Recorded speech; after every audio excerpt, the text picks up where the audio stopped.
SET est confronté à un enjeu central. 30% des ayants droit n'ont pas recours aux droits existants. Avec Laura Seguin, on a une véritable volonté politique de mettre en place des actions de coordination entre tous les acteurs, des actions de formation de tous les agents pour faciliter le suivi des dossiers et aussi les orientations. Le frein numéro 1, c'est la garde d'enfants. Donc faciliter la garde d'enfants, ça permet d'augmenter l'accès aux droits. Et mettre en place un accès le samedi matin, par exemple, c'est possible et c'est très facilitant. La logique de l'aller vers, c'est former les agents pour aller voir les citoyens. Il y a tout un travail des services publics qui peuvent repérer les personnes qui n'utilisent pas leurs droits sociaux ou leurs droits de santé. Ce 30%, on pourrait largement le réduire de moitié. Notre forte ambition, c'est de lutter contre toutes les formes de discrimination, qu'elles proviennent du genre, de l'origine, de la religion. Nous avons dans les projets donc une délégation pour l'égalité et aussi un centre de médiation pour les citoyens qui estimeraient être discriminés. Sète est historiquement une terre d'accueil et nous avons bien l'ambition de maintenir cette tradition.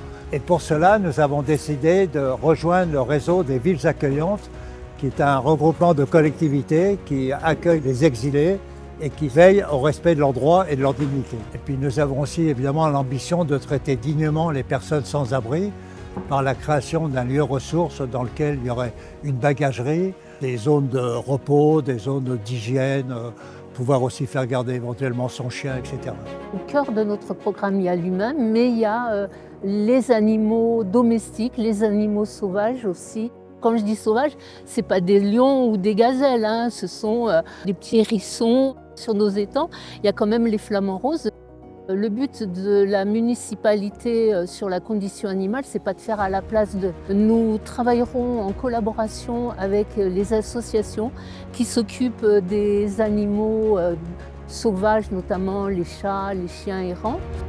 Pour la pollution lumineuse nocturne, nous réfléchirons avec la population dans les quartiers de réduire à certains moments la nuit les lumières de la ville tout en respectant la sécurité des citoyens et des citoyennes. Nous nous engageons à refuser l'accueil des cirques ou de tout spectacle utilisant l'exploitation des animaux sauvages.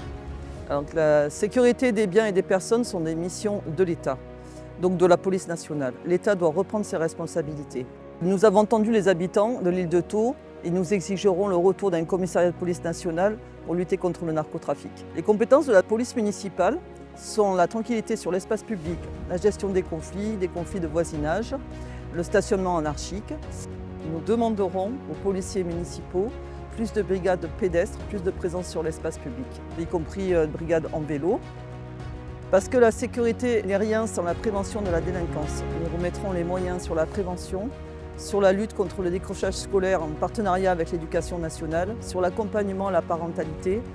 Et nous redonnerons de l'espoir et un avenir à nos jeunes en les accompagnant vers de la formation et vers de l'emploi local.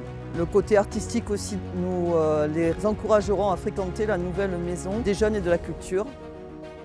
Depuis plus d'1 an, nous construisons ce projet avec vous. Ensemble, ouvrons de nouvelles pages pour Sète.